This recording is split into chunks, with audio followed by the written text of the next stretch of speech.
నారాయణం నమస్కృత్య నరం చైవ నరోత్తమం దేవీం సరస్వతీం వ్యాసం తతో జయముదీరయేత్. మూకం కరోతి వాచాలం పంగుం లంఘయతే గిరిం యత్కృపాతమహం వందే పరమానందమాధవం. నమో నారాయణాయ నమో భగవతే వాసుదేవాయ శ్రీ విష్ణవే నమః. వసుర్వసుమనా సత్యః సమాత్మా సంమితః సమః అమోఘ పుండరీకాక్షో వృషకర్మ వృషాకృతి. వసుహు అనే నామం గురించి చెప్పుకుంటున్నాం. వసుహు అంటే వాసము, వసు శబ్దానికి తెలియజేస్తుంది. అంటే సర్వమునకు నివాసము వాసము ఎవడో అతడు వసువు అని. వాసం అంటే ఉండుట, ఆశ్రయించుట అని. సర్వజీవకోటి సర్వభూతకోటి సమస్త విశ్వశక్తులు కూడా ఆయన్ని ఆశ్రయించి ఉన్నాయి. అంటే సర్వమునకు ఆశ్రయమైనటువంటి వాడు కనుక వసుహు అని. అంతేకాక సర్వమునందు తాను వసించి ఉన్నాడని, సర్వభూతకోటి యందు చైతన్య స్వరూపంగా ఆయనే వసించి దీపించుతూ ఉన్నాడు గనక వసుహు అని. ఈ విధంగా సర్వభూతమునకు తాను ఆశ్రయమయ్యి ఆ భూతముల యందు దీపిస్తున్నవాడు గనక వసుహు అని చెప్పబడింది. వసుహు అనే శబ్దానికి ఆశ్రయస వాచకమే కాక సంపత్స్వరూపుడు అని కూడా తెలియజేయబడింది. ధనము అనే అర్థము. వసు శబ్దేన ధనవాచిన ప్రాశస్త్యం లక్ష్యతే. ధనము అంటే గొప్పది, ప్రశస్తమైనది అని అర్థము. ఆయన ప్రశస్తమైనటువంటి వాడు, గొప్పవాడు. ఆయన్ని మించిన ప్రశస్తమైనది లేదు. ఆయనే సంపత్ స్వరూపుడు గనక వసుహు అంటే సంపత్ స్వరూపుడు అని అర్థము. ఈ విధంగా వసు శబ్దానికి ఆశ్రయమైనటువంటి వాడు సంపత్ స్వరూపుడు అని చెప్పబడింది. ఇంకా వసు గురించి చెప్తూ వసూనాం పావకశ్చాస్మి ఇత్యుక్తో వా వసుహు అన్నారు.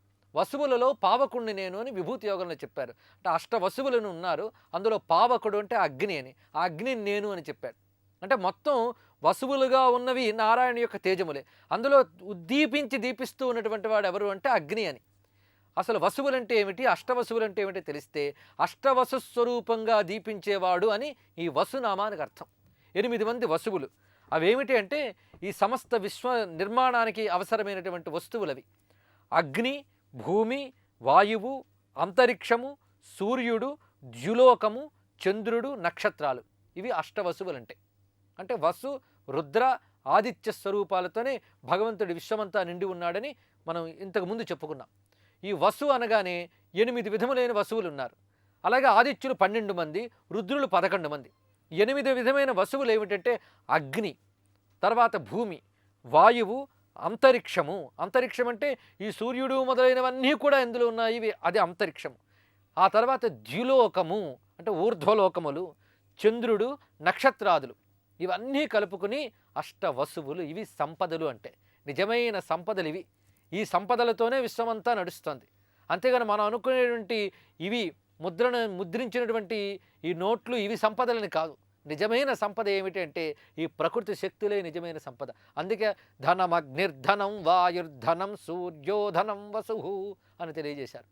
ధనం వసుహు, ఆ వసుస్వరూపంగా వ్యాపించి ఉన్నటువంటి నారాయణుడు. ఇన్ని వసువులు ఆయన యొక్క స్వరూపమే ఈ అష్టవసువులని.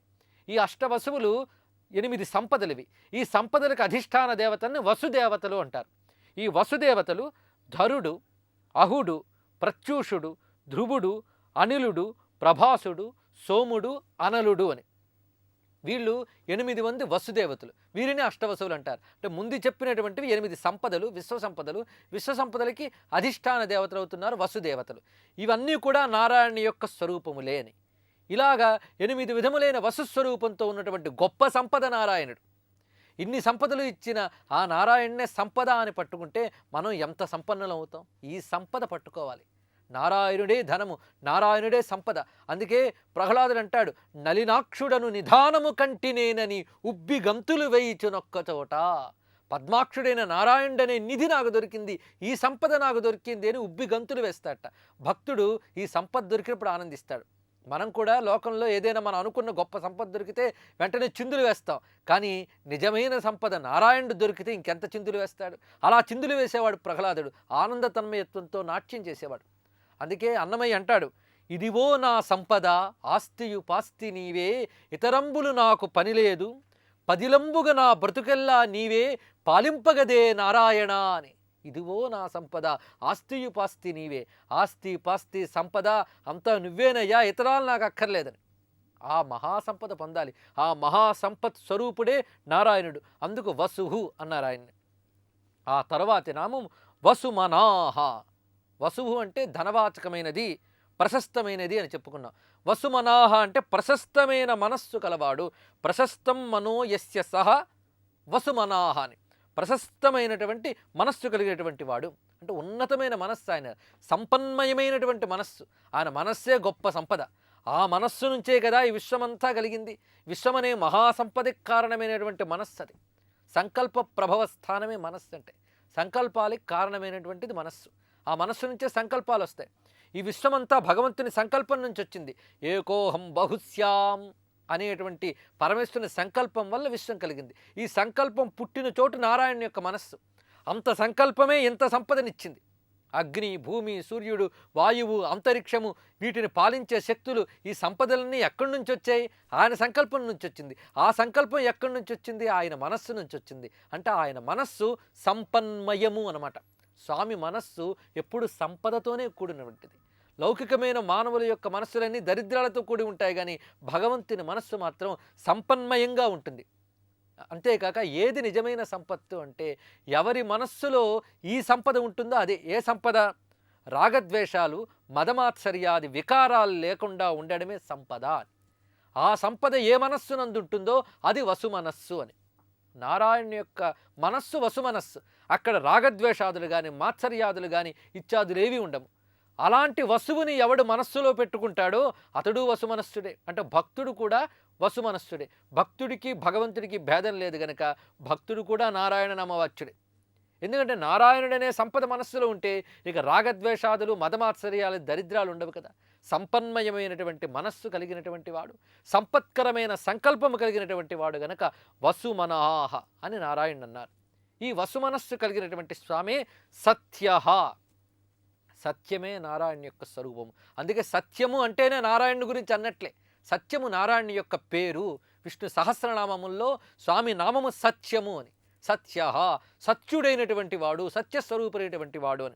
సత్యం జ్ఞానమనంతం బ్రహ్మ. బ్రహ్మము పరబ్రహ్మ ఏదయ్యా అంటే మొదటిగా చెప్పారు సత్యం అని చెప్పింది వేదం. సత్యమే పరబ్రహ్మము అని.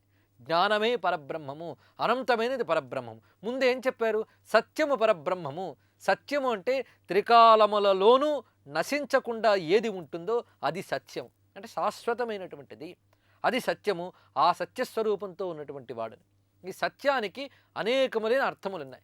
ఈ అనేకార్థాలతో ఉన్న సత్యమే నారాయణుడు గనక సత్యనారాయణ అంటాం ఆయన్ని.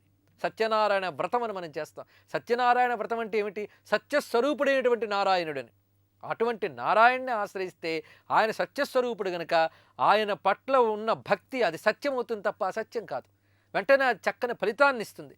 అందువల్ల సత్యస్వరూపుడైన నారాయణుడు. ఎంత దివ్యమైన శబ్దము ఈ సత్యం.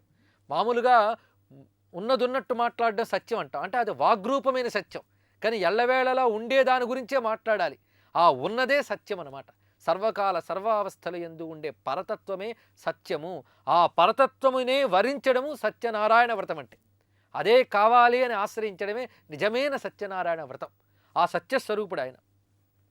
సత్యత్యచ్ఛాభవత్ అన్నారు. ఇక్కడ సత్, త్యత్ అని రెండు శబ్దాలు ఉన్నాయి సత్యం అనే దానిలో.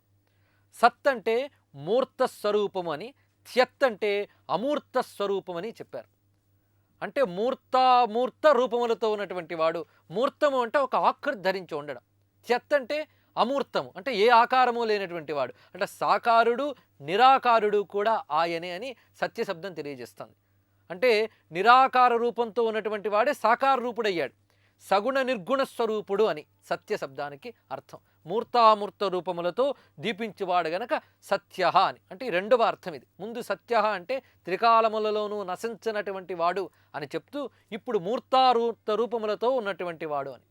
ఇంకా సత్యశబ్దానికి ఏమిటి అర్థం అంటే సదితి ప్రాణాహతీత్యన్నం యమితి దివాకర తేన ప్రాణ అన్న ఆదిత్య రూపాద్వా సత్య అన్నారు. ఈ సత్య శబ్దంలో మూడు విధములైనటువంటి శబ్దములు ధ్వనిస్తున్నాయి. సత్, త, యమ అనేటువంటిది. సత్ అంటే ప్రాణములు అనే అర్థం, తా అంటే అన్నము అనే అర్థము.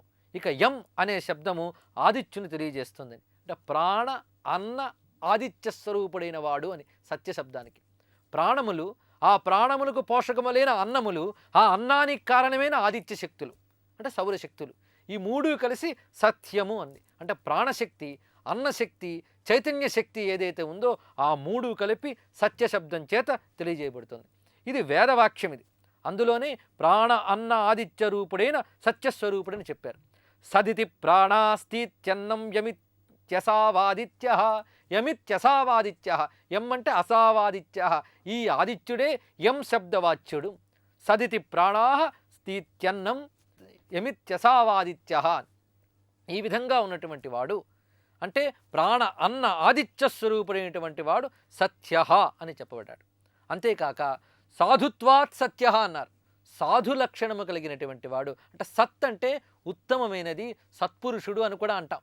ఈ సత్పురుష స్వభావం ఏదైతే ఉందో అది సాధుత్వము.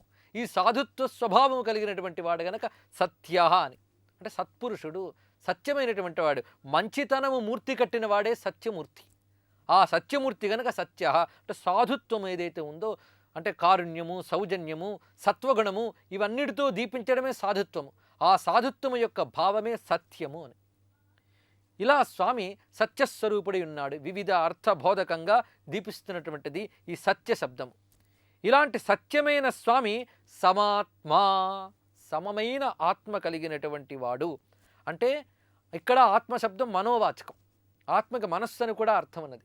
సమాత్మ, సమమైనటువంటి ఆత్మ కలిగినటువంటి వాడు అని. అంటే ఆయన మనస్సు ఎప్పుడూ సమదృష్టితోనే ఉంటుంది, సమమైన భావనతోనే ఉంటుంది, అంతేగాని అసమభావన కాదు. అంటే ఒకరంటే ద్వేషం, ఒకరంటే ప్రేమ, ఎక్కువ తక్కువలు ఉండవు స్వామికి. అందరి యందు సమదృష్టి, సమబుద్ధి కలిగినటువంటి వాడు.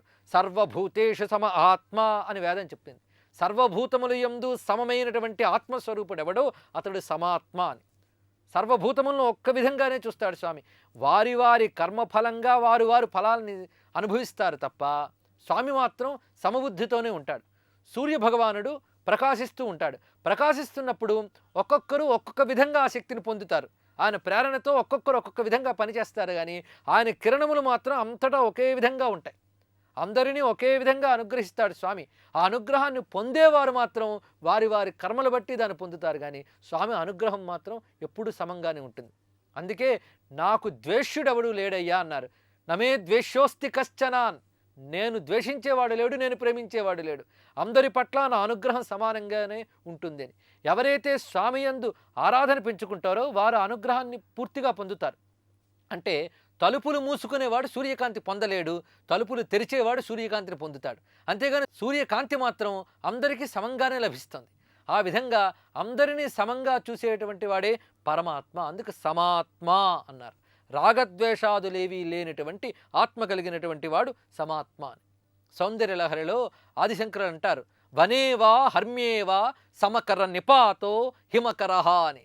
వనమునందు హర్మ్యమునందు అంటే అడవుల్లోనూ మేడపైన కూడా చంద్రకిరణాలు ఒక్కలాగే పడతాయి కదమ్మా, అమ్మా నా పట్ల నీ కారుణ్యాన్ని చూపించమ్మా అని. ఎక్కడో యోగులకి వారికే కాదు సర్వులకు అమ్మ కరుణ లభిస్తూ ఉన్నది. ఆ అమ్మ కరుణని పొందాలి అంటే అమ్మని భావన చేస్తే చాలు, ఆ కరుణ మన వైపు ప్రసరిస్తుంది.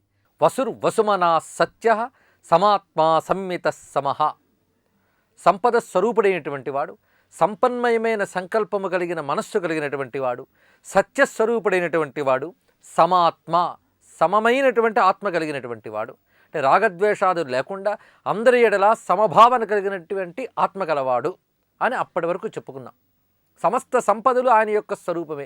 ఆ సంపదలు అసత్యమైన సంపదలు కాదు, సత్యములైన సంపదలు. అందుకే వసుహు వసుమనాహ సత్య. అయితే ఈ సత్యములైన సంపదను ఎలా పంచుతున్నాడు ఈ లోకానికి అంటే సమాత్మ అయి పంచుతున్నాడు. అంటే ఎవరికో కొంతమందికి కాకుండా అందరికీ తన సంపదలు పంచిపెడుతున్నాడు పరమేశ్వరుడు. అగ్ని, వాయు, సూర్య మొదలైనటువంటి ఈ సమస్త ప్రాకృతిక సంపదలన్నీ కూడా అందరికీ సమానంగా పంచిపెడుతున్నటువంటి సమదృష్టి స్వామిది. ఇలా అందరికీ పంచిపెడుతున్న ఆ స్వామి మాత్రం అసమ్మిత. ఈ సంపద పంచిపెడుతున్నాడు గనక ఈ విధంగానే ఉంటాడు అని ఆ సంపత్తో కొలవడానికి అందడు ఆయన.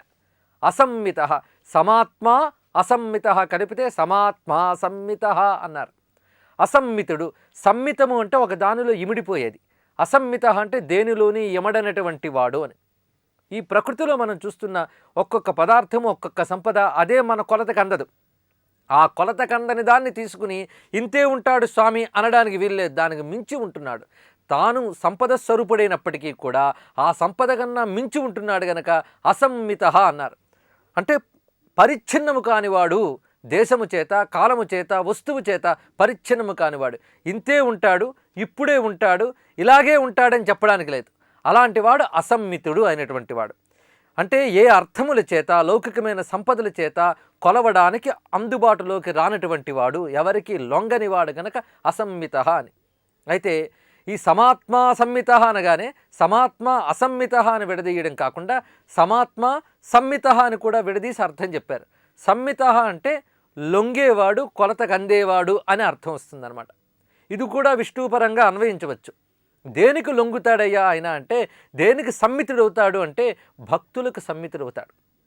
ఎవరైతే ఆయన సత్యస్వరూపుడని తెలుసుకుంటారో అతడికి లొంగుతాడు, అతడి హృదయంలో ఇమిడిపోతాడు స్వామి. ఆ విధంగా సమ్మితుడు. సత్పురుషులకి మితంగా దొరికేవాడు, సత్పురుషులకి లొంగిపోయేవాడు కనుక. అంతేకాక పురుషార్థ స్వరూపంగా లభ్యమవుతున్నవాడు, ధర్మ అర్థ కామ మోక్ష స్వరూపంగా భక్తులకు అనుగ్రహించి అందుబాటులోకి వచ్చేవాడు గనక సంమిత అన్నారు. అంతేకాక ఈ జగత్త్రితయాన్ని కొలిచినవాడు ఆయన. ఇది ఇంతే అని జగత్తును తేల్చేవాడెవడు? పరమేశ్వరుడు తప్ప ఇంకెవరూ తేల్చలేరు. ఈ జగత్తు ద్రవ్యమయ లోకము, శక్తిమయ లోకము, ప్రజ్ఞామయ లోకము అని 3 విధములుగా ఉన్నది. ఈ 3 విధమైన లోకముల్ని కొలిచేవాడెవడు? మనం కొలవలం. ఎంత కాలము, ఎంత దేశమో అనేది మానవుడి బుద్ధికి అందనటువంటిది. దాన్ని కొలిచి చూపించేవాడు ఆ నారాయణుడొక్కడే. అందుకే వామనావతారంలో ముల్లోకాన్ని కొలవగలిగాడు. ఆ విధంగా సంమిత అంటే వామనుడై ముల్లోకమును కొలిచినవాడు అని అర్థం కూడా వేదము ఆధారంగా చెప్పవచ్చు. మిత జగత్త్రితయాయ జితారమే అని వేదమంత్రం. ఈ జగత్త్రితయమును మితము చేసినటువంటి వాడు, మితము అంటే కొలిచినవాడు అని, అందుకు సంమిత అనే నామం. అయితే ఇలాంటి సంమితుడైనటువంటి స్వామి సమహ అని. సమహ అంటే సర్వకాలముల్లోనూ ఏ వికారము లేకుండా ఉండేటువంటి వాడు సమహ, సమబుద్ధి కలిగినటువంటి వాడు సమహ అని. స్వామి సముడు, సర్వసముడు, అందరికీ సమంగా చూసేవాడు అనే కాకుండా సమత్వం యోగ ఉచ్యతే అన్నారు. సమత్వం అంటేనే యోగము, సమంగా ఉండడం. ఇది ఉండగలిగితే వాడు యోగి. ఇది ఉండలేం మనం. దేనివైపో ఒకవైపు మొగ్గు చూపుతాం తప్ప సమంగా ఉండలేం. సమంగా ఉండడం అంటే బ్యాలెన్స్గా ఉండడం. దేనికో లొంగిపోవడమో, దేనివైపు మొగ్గు చూపకుండా మనస్సుని సమస్థితిలో ఎవడుంచుతాడో అతడు యోగి. ఆ సమస్థితే యోగము, ఆ యోగమే నారాయణ యొక్క స్వరూపము. సమత్వం యోగ ఉచ్యతే. సమోహం సర్వభూతేషు అని కూడా చెప్పారు గీతలో. సర్వభూతముల యందు సమమైన బుద్ధి కలిగినటువంటి వాడిని అని శ్రీకృష్ణ పరమాత్మ చెప్పాడు. అలా సర్వసముడైనటువంటి వాడు గనక సముడు అని చెప్తూ యోగస్వరూపుడు గనక సమహ అన్నారు. ఈ యోగ స్థితిలో వికారములేవి ఉండవు. ఒక క్రోధం మనకు వచ్చిందంటే ఒక దాని పట్ల ద్వేషము అనే వైపు మనం మొగ్గు చూపేమన్నమాట. అలాగే ఒక పట్ల మనకి ప్రేమ పొంగుకొచ్చిందంటే మోహం అనే దాని వైపు మొగ్గు చూపం. ఒక త్రాసు తీసుకుంటే అది ఇటువైపో అటువైపో వంగుతోంది తప్ప సమంగా ఉండట్లేదు. ఆ విధంగా మనస్సు అటు ఇటు వంగకుండా సమంగా ఉంచగలిగే స్థితి ఏది ఉందో అంటే బ్యాలెన్స్, అదే సంయమనం. అదే సృష్టిలో దేనివైపో ఒకవైపు మొగ్గిపోవడం జీవలక్షణం. దానివల్లనే మానవుడు శాంతి పొందలేకపోతున్నాడు. ఈ సమస్థితిలో ఉంటూ ద్వంద్వాలకి అతీతంగా ఉండగలగాలి. శీతోష్ణములు, సుఖదుఖములు, లాభాలాభములు వీటికి అతీతంగా ఎవడైతే ఉంటాడో ఆ ద్వంద్వాతీత స్థితిని సమత్వం అంటారు. పరమేశ్వరుడు జ్ఞానస్వరూపుడు కనుక ఎప్పుడూ ఆ సమస్థితిలోంచే లోకాన్ని చూస్తూ ఉంటాడు ఆయన. ఆ విధంగా ఆ పరమేశ్వరుడితో యోగం పొందినవాడు ఎవడైతే ఉంటాడో అటువంటి యోగి కూడా ఆ సమస్థితిలోనే ఉంటాడు. ఆ సమస్థితే జ్ఞానస్థితి, ఆ సమస్థితే విష్ణు పదము. అందుకే ఆయన సముడు అన్నారు. ఇలాంటి సముడైనటువంటి స్వామి అమోఘ పుండరీకాక్షో వృషకర్మ వృషాకృతి అన్నారు. అమోఘ అంటే అమోఘుడు. అమోఘము అంటే అర్థం ఏమిటి అంటే వ్యర్థము కానిది అమోఘము. స్వామి వ్యర్థము కాడు, స్వామి సంకల్పం వ్యర్థం కాదు. అలాగే స్వామి పట్ల మనం ప్రకటించే భక్తి కానీ, పూజ కానీ, స్తుతి కానీ ఏదీ వ్యర్థము కాదు. తనని ఆశ్రయించిన వారి ఆశ్రయాన్ని వ్యర్థం చేయుడు, తాను వ్యర్థం కాకుండా ఉంటాడు. స్వామి సంకల్పించుకున్నా, స్వామి ఒక మాట చెప్పినా అది వ్యర్థం కాకుండా ఫలించి తీరుతుంది. అందుకు అమోఘుడు అన్నారు. ఈ అమోఘ శబ్దానికి అనేక అర్థములు ఉన్నాయి. అందులో ఆదిశంకరులు భాష్యం చెప్తూ పూజితః స్తుతః సంస్మృతో వా సర్వఫలం దదాతి న వృధా కరోతి అమోఘః. భక్తులు ఆయన్ని పూజించిన, స్తుతించిన, స్మరించినా సరే వాటికి సర్వఫలములు ఇస్తాడు తప్ప వృధా కానీయుడు వారి పూజల్ని. అంటే సృష్టిలో మనం దేనివైపైనా మనం ప్రేమ ప్రకటిస్తే వృధా అవుతుందేమో కానీ భగవంతుడికి ప్రేమ సమర్పిస్తే, మన మనస్సును సమర్పిస్తే వృధా కాదు. అది తెలియక సృష్టిలో ఇతర విషయవాంఛల వైపు మన మనస్సును సమర్పిస్తాం. అవి సమర్పించినప్పుడు అవి నిజంగా పొందగలిగే స్థానంలో ఉన్నాయా? అవి మన యొక్క ప్రేమని, భావనని, మనస్సుని వీటికి అర్పిస్తామే, అక్కడ పోయి వృధా అయిపోతున్నాయి అవి. అదే స్వామియందు కానీ సమర్పిస్తే అవి సార్థకములవుతాయి, అక్కడ మాత్రం వ్యర్థం కావు. దేనియందు భావన సమర్పిస్తే సార్థకమవుతుందో అదే విష్ణు పదము, అతడే విష్ణువు. అందుకే అన్నమయ్య చెప్తారు, వననిధి కురిసిన వానలివి మతి పనిలేని పనుల భారములు అని. వర్షములు ఎక్కడ కురవాలి? నిజానికి బాగా దున్నిన నేల మీదో, సారవంతమైన నేల మీదో అవి కురిస్తే ఫలం ఉంటుంది. అంతేగాని సముద్రం మీద పడితే దానికి ఏమైనా ఫలితం ఉందా? అదేవిధంగా స్వామికి సమర్పించనటువంటి కర్మములన్నీ కూడా వ్యర్థములే. స్వామి యందు సమర్పించినవే నిజంగా సారవంతమైన నేల మీద పడే వర్షముల వలె సఫలములవుతాయి. ఎవరి యందు కర్మములు సమర్పింపబడి సాఫల్యం పొందుతాయో అతడు అమోఘుడు. అంటే సర్వకర్మములు ఆయనకే అర్పించాలి. ఇలాగా సార్థక స్వరూపుడు ఆయన. అడవుల వెన్నెలలారడి బ్రతుకులు తడితాకుల పరితాపములు ఒడలొసగిన హరినొల్లక అన్నారు. అడవుల వెన్నెల లారడి బ్రతుకులు, ఈ బ్రతుకులన్నీ విష్ణువుకి అర్పించకపోతే అడవుల కాసిన వెన్నెల వలె వ్యర్థమైపోతాయి అని చెప్పి ఒడలొసగిన హరినొల్లక, ఈ శరీరాన్ని ఇచ్చినటువంటి హరిని విడిచిపెట్టి ఇతరముల వైపు తిరిగేటటువంటి వాడి బుద్ధులు ఎటువంటివంటే వననిధి కురిసిన వానలు, సముద్రంపై పడ్డ వానల వలె వ్యర్థములైపోతాయి అని తెలియజేశారు.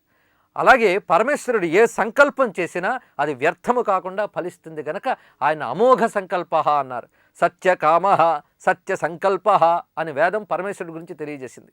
ఆ పరమాత్మ సత్య సంకల్పుడు, ఆయన సంకల్పము సత్యమై తీరుతుంది. అందువల్లే భగవత్ సంకల్పం ఒక్కటే సత్యమైనటువంటిది. అది తెలియాలి. స్వామి నీ సంకల్పములే కానీ నాదేముంది అని భక్తుడు వినమ్రుడైతే అమోఘమైన పరమేశ్వర సంకల్పమే పనిచేస్తుంది. పరమేశ్వరుడు ఏ అవతారం ఎత్తినా, ఏ రూపంలో ఉన్నా ఆయన సంకల్పమే ఫలించుతుంది. ఆయన సంకల్పానికి తిరుగులేదు అని, భగవత్ సంకల్పానికి తిరుగులేదు. అందుకే మన సంకల్పములు కూడా భగవంతుడి సంకల్పంతో మమైకం చేస్తే అప్పుడు తిరుగు లేకుండా ఫలిస్తుంది. అందుకే తన్మే మన శివ సంకల్పమస్తు అని వేదం చెప్పింది.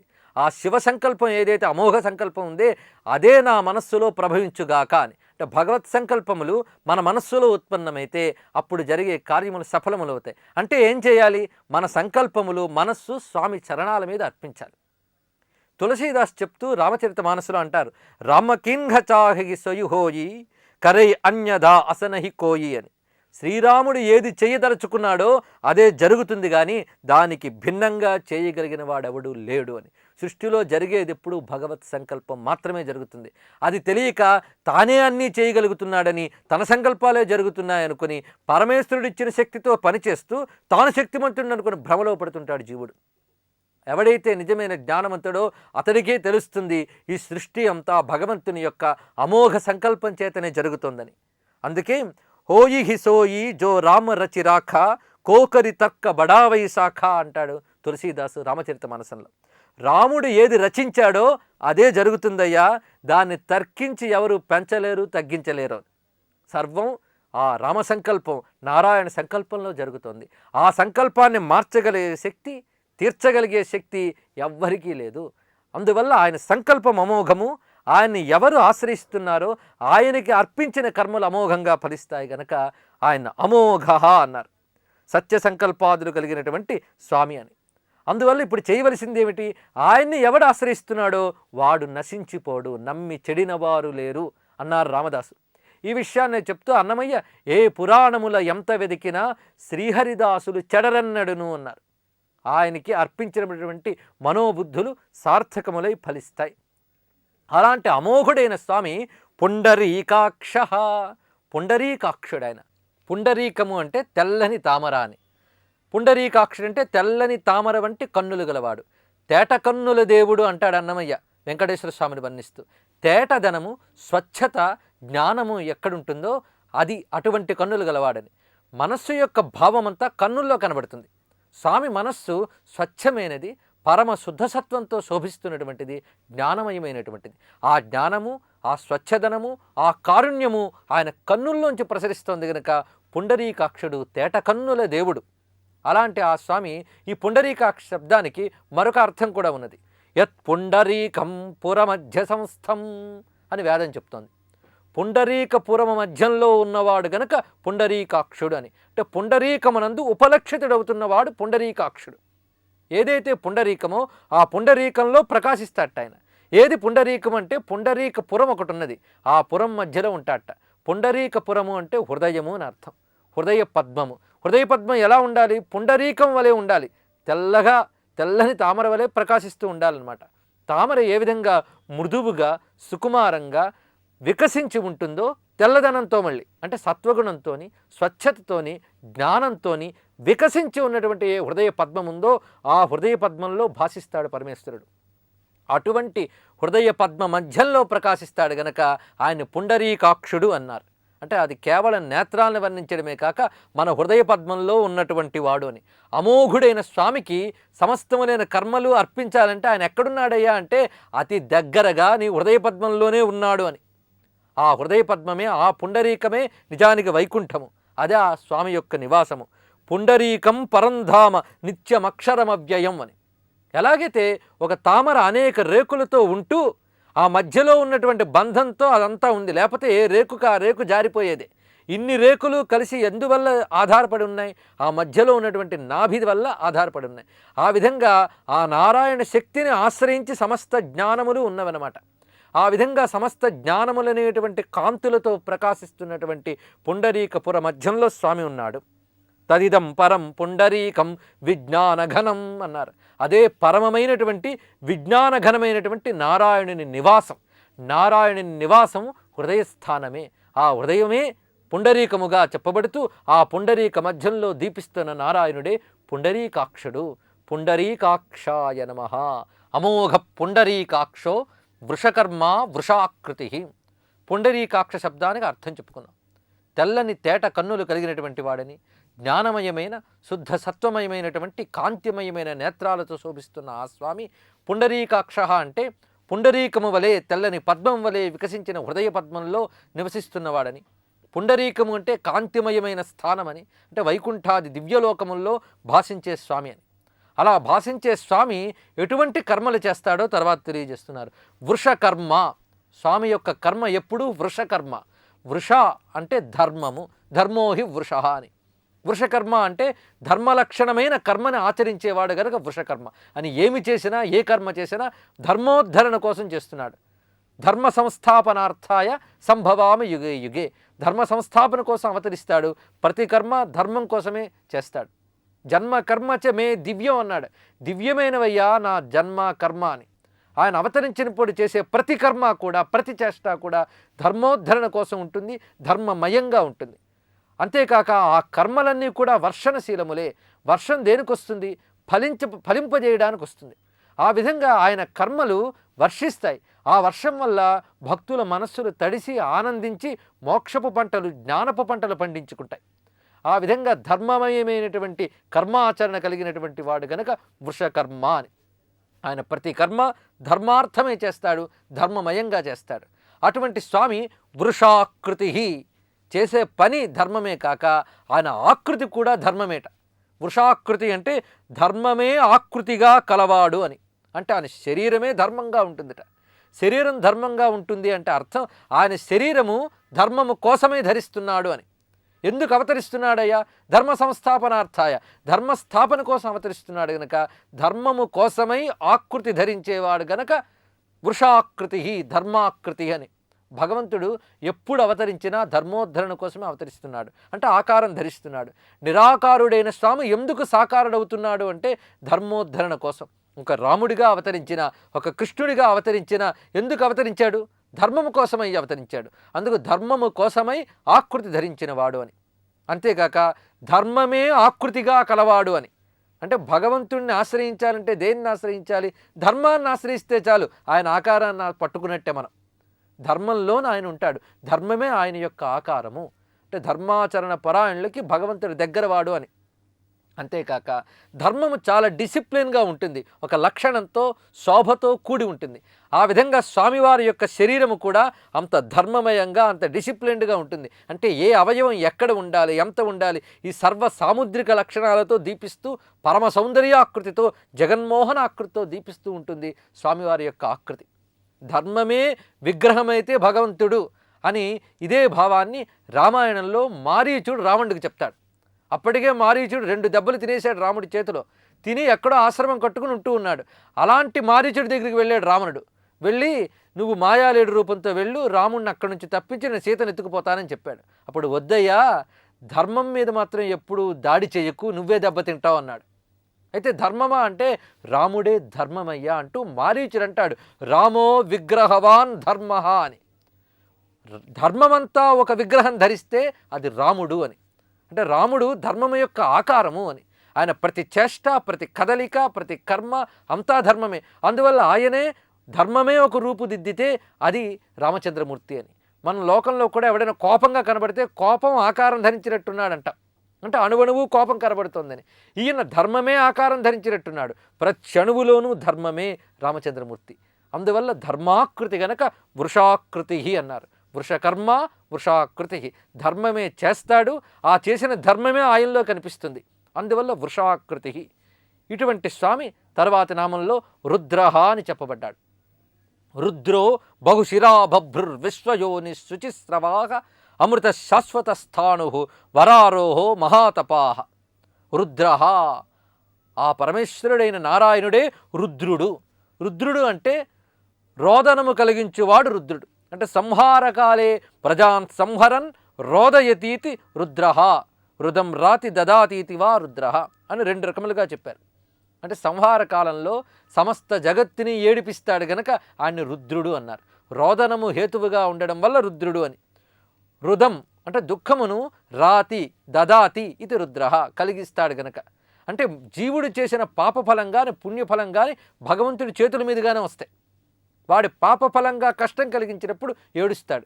సృష్టిలో ఏదైనా పరమేశ్వర శక్తి ఉన్నదే బాధింపజేయగలదు, ఆనందింపజేయగలదు.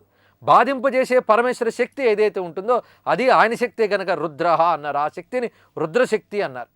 అంతేకాక నిజంగా విష్ణువు ఏడిపిస్తాడట. ఎలా ఏడిపిస్తాడంటే భక్తులను ఒకలాగా ఏడిపిస్తాడు, భక్తుడు కానివాడిని ఒకలాగా ఏడిపిస్తాడు. భక్తుడు కానివాడు అజ్ఞానంతో ఏడుస్తాడు, భక్తుడైన వాడు ఆనందంతో ఏడుస్తాడు. ఒక్కడు నేడుచు నొక్క చోట అన్నారు ప్రహ్లాదుని. ఆ విష్ణువుని తలుచుకుని ఆనందంతో ఏడుస్తాట. తద్విస్మరణే పరమ వ్యాకులత. ఆ ఏడుపు కావాలి, భగవంతుడు కావాలి అని ఏడవడం ఉందే ఆ ఏడుపు గొప్ప వరం. అందుకే రామకృష్ణ పరమహంస దగ్గరికి ఒకడు వెళ్ళి, స్వామి భగవంతుడు కనబడేడేంటి అని. అయ్యా, లోకంలో ఇది కావాలి అది కావాలని నువ్వు కడవల కొద్దీ కన్నీరు కార్చేవి, కానీ స్వామి కావాలని చెప్పి స్వామిని చూడాలని ఒక్క కన్నీటి చుక్కైనా విడిచేవా అని. లోకంలో ఒక సంపద కావాలంటేనే బోలుడంత ఏడుస్తామే, స్వామి సాక్షాత్కారం కోసం అంత తప్పించామా? నిజంగా అంత తప్పిస్తే స్వామి తప్పకుండా వస్తాడు. అందుకే ఆదిశంకరులు అంటారు, తదిపిచ నజానే విలపనం పరంజానే మాతః త్వదను శరణం కష్టహరణం. అమ్మా నాకు మంత్రం రాదు, యంత్రం రాదు, తంత్రం రాదు, చివరికి ఏడవడం కూడా రాదమ్మా అన్నాడు. నిజంగా ఏడవడం కానీ వస్తే తప్పకుండా భగవంతుని అనుగ్రహిస్తాడు. అందుకే దేవులపల్లి కృష్ణశాస్త్రి గారు ఒక పద్యంలో చెప్తారు, కురియుమురా కన్నీటిని మరిమరి విలపింపుమురా సరముగుర్చి పరమేశ్వరుడి దాల్చునురా పాపి అని. ఆ ఏడవగలగడం స్వామి కోసం భగవంతుడి లీలలు తలుచుకుని అయ్యో ఆయనకు దూరం అయిపోయానని ఆ విరహంతో వేదన పడ్డ ఉందే అది గొప్ప ఏడుపు.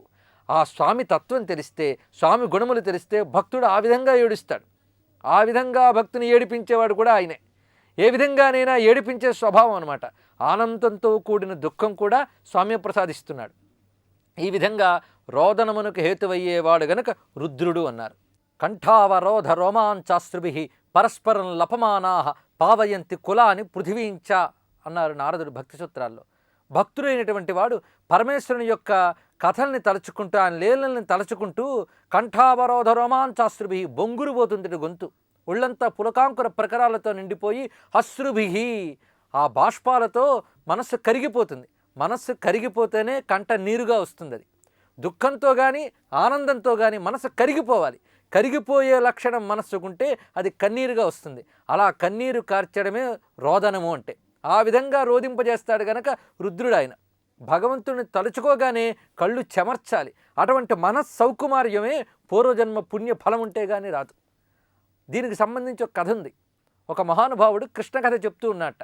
చెప్తున్నప్పుడు అది వింటున్న వాళ్ళందరూ కూడా ఆనందిస్తూ కంట నీరు కారుస్తున్నారు. కృష్ణ కథ వింటూ ఆనందించని హృదయం ఎటువంటిది అంటే, వినా పశుఘ్నుడు తక్కన్ అని అన్నాడు పోతన గారు. పశుహత్య చేసేటువంటి మహాపాతికి తప్ప ఎవరైనా సరే కృష్ణ కథ వింటే కరిగిపోతారట. మహాపాతకే ఆ దౌర్భాగ్యం వస్తుంది స్వామి కథ వింటే స్పందించని మనస్సు. ఆ స్పందించే మనస్సుతో భగవద్గీతని పులకించేవాడే పుణ్యాత్ముడు. అలాంటి పుణ్యాత్ములందరూ వింటూ ఉన్నారు కృష్ణ కథ. వింటూ ఆ బాష్పములు రాలుస్తూ తన్మయులై ఉన్నారట. అటువైపు వెళుతున్న ఒక పండితుడు చూసి, ఏమిటి ఈ కథ, ఏమిటి వీళ్ళందరూ వింటున్నారు అనుకున్నాడు. ఈ పాండిత్యం మహా చెడ్డది. పాండిత్యం ఉందే, అనుభూతికి పనికిరాని పాండిత్యం వృధా. అంటే విష్ణువుని ఆ అనుభూతిని అందివ్వని పాండిత్యం ఎందుకు? ఈ పాండిత్యం అహంకారాన్ని ఇస్తుంది. బౌద్ధారో మత్సరగ్రస్తాహ అన్నారు. ఈ అహంకారం ఒక పెంకులాగా తయారైపోతుంది మనస్సుకి. దానితో మనస్సుకు సౌకుమార్యం లేకుండా పోతుంది. మనస్సు సౌకుమార్యము స్పందన లేకుండా పోతుంది. అటువంటి పండితుడు అతడు. ఆ పండితుడు ఇదంతా వింటూ కొన్నాళ్ళకి ఏం బుద్ధి పుట్టిందో వాళ్ళతో పాటు కూర్చుని వినడం మొదలుపెట్టేట. వింటూ ఉంటే తన చుట్టుపక్కల ఉన్న వాళ్ళందరూ అలా ఆనంద బాష్పాలు రాలుస్తున్నారు, కానీ ఈయనకి మాత్రం అలా రాలేదు. చూశాడు, కొన్నాళ్ళకి సిగ్గుపడ్డాడు. అయ్యో, తన కంట నుంచి కన్నీరు రావట్లేదేమిటని. ఇలా అందరూ కన్నీరు కారుస్తుంటే వాళ్ళ మధ్య తాను కూర్చోవడం కొంచెం సిగ్గుగా అనిపించి మరుసటి రోజు ఏం చేశాడంటే, కొంచెం మిరపగుండని పొట్లంగా కట్టుకుని తన ఉత్తరీయంలో అక్కడికి వచ్చి కూర్చున్నాడు. కూర్చుని మధ్య మధ్యలో తన కంటికి దాన్ని అద్దుకుంటున్నాడు. ఈ మిరపగుండ యొక్క కారం వల్ల కళ్ళ నీళ్లు రావడం మొదలుపెట్టాయి. ఇలాగా ఆయన కన్నీటిని అభినయించి తెచ్చుకుంటున్నాడు పాపం. ఇదంతా ఒక భక్తుడు చూసి ఆ పురాణం చెప్తున్న పెద్ద ఆయన వద్దకు వెళ్ళి, ఈయన ఇలాగా నటించి తెచ్చుకుంటున్నాడని చెప్పేట. చెప్పిన తర్వాత ఆయన ఎక్కడుంటాడో ఆయన ఇంటి చిరునామా తెలుసుకుని అక్కడికి వెళ్ళాడు ఈ పురాణం చెప్తున్నటువంటి పెద్దవారు.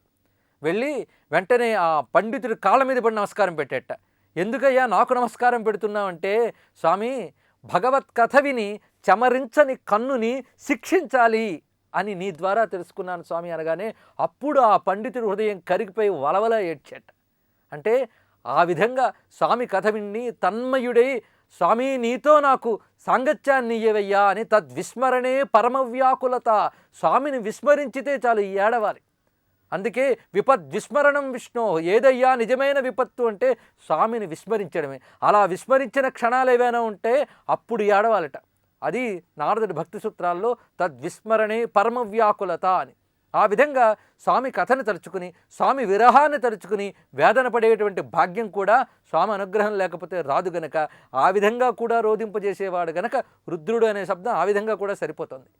ఇంకొకటి రుద్ర శబ్దానికి అర్థం ఏమిటి అంటే, రుద్దుఃఖం దుఃఖహేతుర్వా తద్రావయతి యః ప్రభుః రుద్ర ఇత్యుచ్యతే తస్మాత్ శివ పరమకారణం అని శివపురాణం చెప్తోంది. రుద్ర అంటే రుత్ అనే శబ్దానికి దుఃఖము, దుఃఖ కారణము అని అర్థం.